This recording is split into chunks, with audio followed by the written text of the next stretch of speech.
Saudações, buscadores de sabedoria e amantes das tradições orientais! Vocês sabiam que alguns samurais passavam várias horas por dia em meditação antes de pegar uma espada?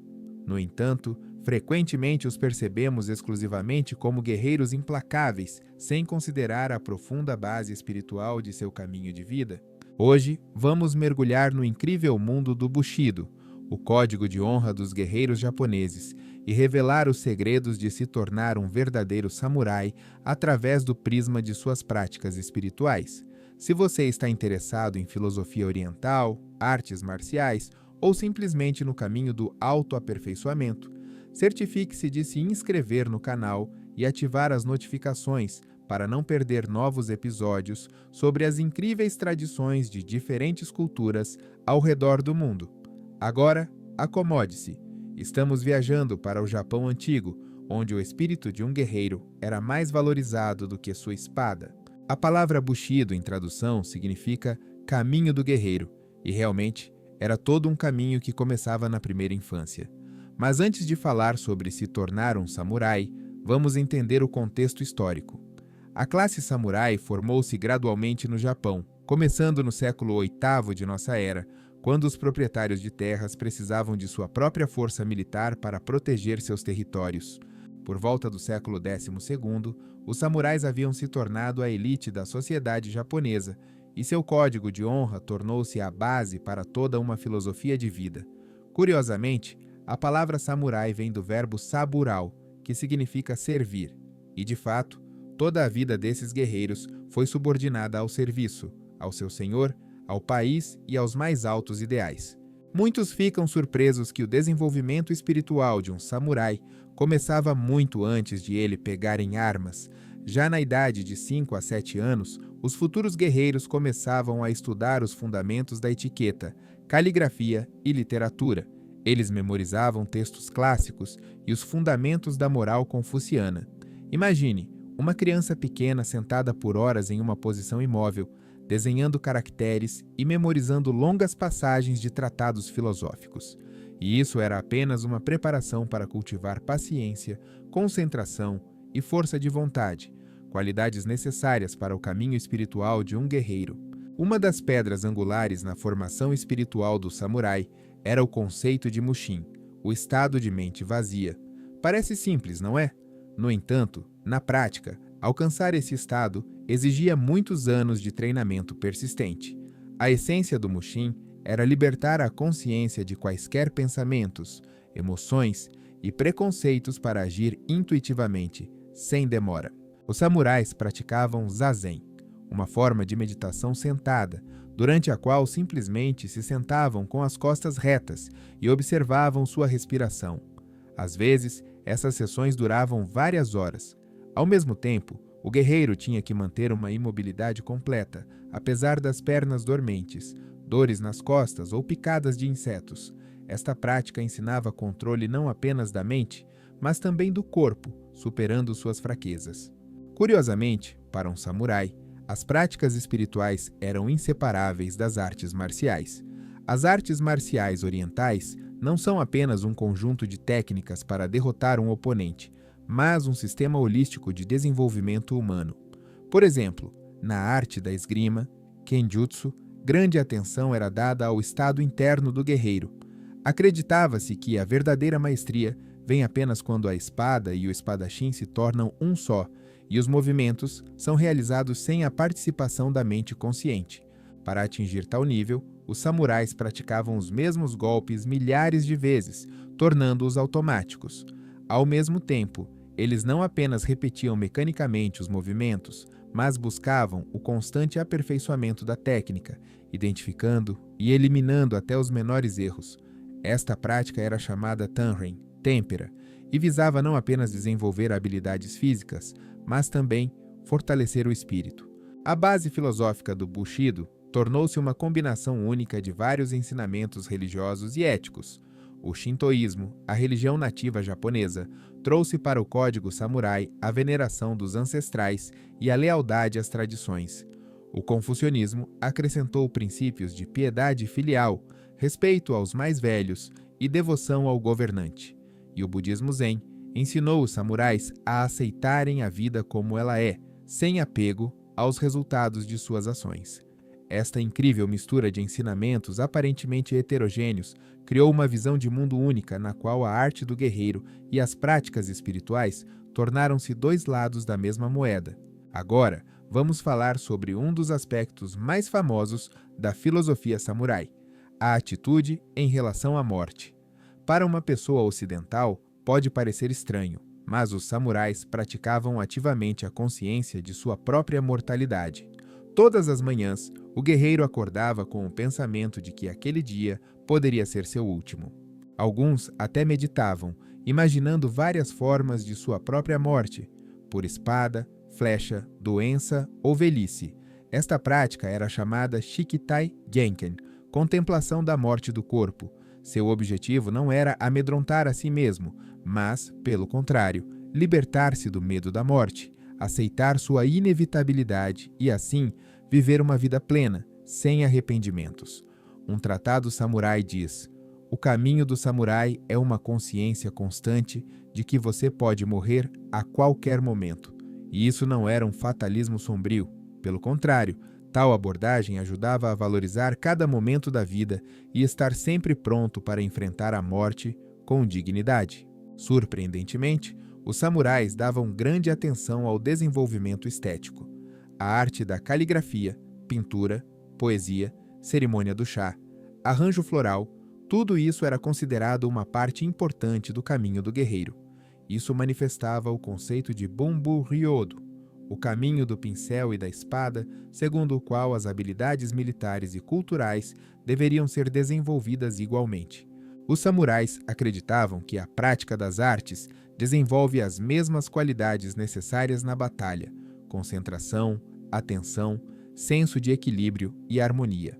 Além disso, as atividades criativas ajudavam o guerreiro a lidar com a tensão emocional que inevitavelmente surge em condições de constante prontidão para a batalha. Imagine um guerreiro endurecido em batalhas que, após uma batalha sangrenta, se senta e, com a mesma concentração com que segurava a espada, pega um pincel para escrever um haiku sobre a transitoriedade da vida ou a beleza das cerejeiras em flor. Um lugar especial nas práticas espirituais dos samurais era ocupado pelo conceito de giri, dever ou obrigação. Desde a infância, um samurai era criado na crença de que seus desejos pessoais são sempre secundários em relação ao seu dever para com seu senhor, família e sociedade. Esta ideia estava tão profundamente enraizada na consciência do guerreiro que se tornava parte de sua personalidade. Para desenvolver um senso de dever, os samurais praticavam exercícios psicológicos peculiares. Por exemplo, eles podiam prometer a si mesmos realizar alguma ação e depois aderir estritamente a ela, apesar de quaisquer dificuldades. Ou, voluntariamente, desistiam de algo agradável para fortalecer a força de vontade. Tais práticas formavam um caráter capaz de resistir a tentações e fraquezas. Você sabia que as práticas respiratórias eram um elemento crucial no treinamento samurai? A arte do controle da respiração, conhecida como Kokyu-ho, era usada não apenas durante a meditação, mas também na vida cotidiana e, claro, na batalha. Os samurais aprendiam a respirar com o abdômen, não com o peito, direcionando energia para o centro de gravidade do corpo, a área logo abaixo do umbigo, que no Japão é chamada de hara. Acreditava-se que a respiração adequada ajuda a acumular e distribuir a energia vital, Ki. Além disso, o controle da respiração permitia regular o estado emocional, acalmar-se em situações estressantes e manter a clareza mental. Durante um duelo, um samurai que dominava a arte da respiração podia notar o momento de inalação ou exalação do oponente e usar isso para atacar, já que é nesses momentos que a concentração geralmente diminui. Um dos conceitos fundamentais do Bushido era a ideia de Michi, o caminho. Os samurais viam seu aperfeiçoamento como uma estrada sem fim, sem um destino final. Mesmo um mestre que havia alcançado o mais alto nível nas artes marciais continuava a treinar com a mesma diligência que um iniciante. Esta era a prática do Shugyo, autoaperfeiçoamento contínuo. Curiosamente, tal abordagem é completamente oposta ao modelo ocidental moderno de aprendizagem, orientado para um resultado específico. Para um samurai, o processo era mais importante que o resultado, e cada conquista tornava-se apenas um degrau para maior crescimento. Esta filosofia está perfeitamente refletida na parábola Zen da xícara de chá. Quando uma xícara cheia não pode conter mais líquido, assim também uma mente cheia de noções de sua própria maestria é incapaz de mais aprendizado. A autodisciplina era a pedra angular na formação espiritual de um samurai. A prática do Seisin Tanren, têmpera do espírito, incluía vários métodos de testar os próprios limites de resistência. Por exemplo, os guerreiros podiam sentar-se sob uma cascata gelada no inverno, permanecer imóveis no gelo ou, pelo contrário, suportar o calor em trajes completos. Eles podiam deliberadamente comer ou dormir menos para aprender a funcionar em condições de desconforto. Estas práticas não visavam a automortificação, mas sim conhecer as próprias capacidades e superar as limitações impostas pelo corpo. Os samurais acreditavam que a verdadeira liberdade vem apenas quando uma pessoa se liberta da dependência servil do conforto físico. No desenvolvimento espiritual de um samurai, o conceito de makoto, sinceridade ou autenticidade, desempenhava um papel enorme. Esta qualidade implicava a honestidade absoluta perante si mesmo e os outros, correspondência completa entre palavras e ações. Para desenvolver makoto, os samurais praticavam a autoanálise, avaliando diariamente suas ações e pensamentos em termos de conformidade com os ideais do Bushido. Ao fazer isso, eles se esforçavam para ser juízes imparciais de si mesmos, não justificando suas próprias más ações e não exagerando conquistas. Tal prática exigia coragem significativa, pois reconhecer os próprios erros e deficiências é uma das tarefas mais difíceis para o ego humano.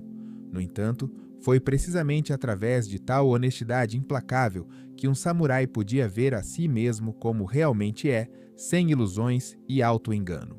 Curiosamente, apesar de seu estilo de vida belicoso, muitos samurais praticavam compaixão e bondade. Esta prática era chamada Jin, humanidade, e era um dos princípios mais importantes do Bushido. Acreditava-se que a verdadeira força se manifesta não na crueldade, mas na capacidade de mostrar misericórdia. Os samurais treinavam esta qualidade através de vários exercícios espirituais. Por exemplo, eles podiam cuidar de pessoas doentes ou idosas, proteger os fracos, compartilhar comida com os necessitados. Em situações de batalha, a manifestação de Jin podia ser expressa no samurai, poupando um oponente se este mostrasse coragem e dignidade. Esta prática ensinava os guerreiros a ver o valor humano, mesmo em seus inimigos, e a não sucumbir ao ódio cego ou sede de vingança. Desde a infância, um futuro samurai era ensinado a controlar suas emoções.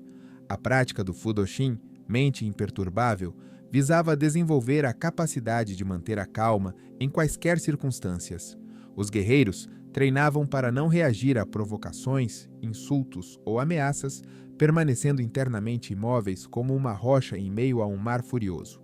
Para isso, eles usavam várias técnicas psicológicas. Por exemplo, imaginavam-se como um recipiente vazio através do qual as emoções fluem livremente, não permanecendo dentro, ou visualizavam-se como uma montanha, imperturbável diante de uma tempestade.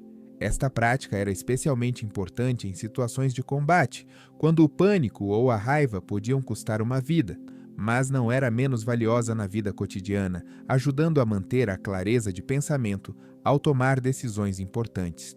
Atenção especial no desenvolvimento espiritual do samurai era dada ao conceito de rei, etiqueta ou forma apropriada de comportamento. Os samurais acreditavam que o externo influencia diretamente o interno e, portanto, observavam escrupulosamente rituais e cerimônias. Cada movimento, desde a maneira de sentar até a forma de segurar os pauzinhos, tinha seu significado e era realizado com plena consciência. Esta prática era chamada katashi, forma, e visava desenvolver a atenção plena nas ações cotidianas. Através da observância da forma, o samurai aprendia a estar completamente presente em cada momento da vida, não distraído por pensamentos estranhos. Da perspectiva da psicologia moderna, isso não era nada mais que a prática da atenção plena ou mindfulness, que hoje é ativamente usada para combater o estresse e melhorar a qualidade de vida. Talvez o ritual mais famoso dos samurais fosse o seppuku, suicídio ritual por desventramento. Esta prática, horripilante do ponto de vista das pessoas modernas, para os samurais era a mais alta manifestação de autocontrole e fidelidade aos seus princípios. A prontidão para cometer seppuku a qualquer momento era cultivada desde tenra idade e tornava-se parte da preparação espiritual do guerreiro. Não se deve pensar que os samurais buscavam a morte. Pelo contrário, eles valorizavam a vida, mas valorizavam ainda mais a honra e a fidelidade ao seu caminho. O seppuku era uma medida extrema tomada para evitar a desonra ou demonstrar desacordo com uma decisão injusta dos superiores. Curiosamente, o próprio procedimento do seppuku era estritamente regulamentado e representava um ritual complexo no qual cada detalhe tinha um significado simbólico. Apesar de a era dos samurais ter passado há muito tempo, suas práticas espirituais continuam vivas na cultura japonesa moderna. Muitos princípios do Bushido foram adaptados à vida pacífica e tornaram-se a base para a ética corporativa, pedagogia e vários métodos de autodesenvolvimento. Conceitos como melhoria contínua, autodisciplina, dedicação à causa e atenção aos detalhes ainda formam o caráter nacional japonês hoje. E as artes marciais dos samurais, transformadas em esportes modernos, Kendo, Iaido, Kyudo, continuam a servir como um instrumento de crescimento espiritual para milhões de pessoas ao redor do mundo. Surpreendentemente, muitas práticas espirituais dos samurais revelam-se extremamente relevantes em nosso mundo agitado, cheio de informações e estresse. Meditação mindfulness, controle da respiração, desenvolvimento da concentração, capacidade de viver no momento presente. Tudo isso a ciência moderna reconhece como ferramentas eficazes para melhorar o bem-estar psicológico e até mesmo a saúde física. Resulta que antigos guerreiros que viveram há muitos séculos encontraram intuitivamente aqueles métodos de trabalhar com a consciência que estamos apenas começando a redescobrir agora, através da pesquisa científica. Em resumo, podemos dizer que tornar-se um samurai era um processo holístico, abrangendo todos os aspectos da vida, do treinamento de combate à educação estética, do desenvolvimento físico ao crescimento espiritual. O Bushido oferecia não apenas um conjunto de regras de comportamento, mas uma filosofia de vida holística, na qual a arte do guerreiro tornava-se um caminho para o autoconhecimento e autoaperfeiçoamento. E embora vivamos em uma era completamente diferente, muitos princípios e práticas dos samurais podem ser adaptados à vida moderna e nos ajudar a nos tornarmos mais conscientes, disciplinados e determinados. O que você acha? Quais das práticas espirituais dos samurais parecem mais valiosas para você para as pessoas modernas? Compartilhe seus pensamentos nos comentários. Estou muito interessado em conhecer sua opinião. Se este tema interessou você, não se esqueça de curtir, se inscrever no canal e clicar no sino para não perder novos episódios. E se o vídeo pareceu útil para você, compartilhe-o com amigos. Talvez eles também se interessem em mergulhar no mundo da sabedoria oriental. Nos próximos episódios, continuaremos explorando as incríveis tradições de diferentes culturas e descobriremos novos caminhos para o autoconhecimento e crescimento pessoal. Lembre-se, a jornada de Mil Li começa com um único passo. Até a próxima!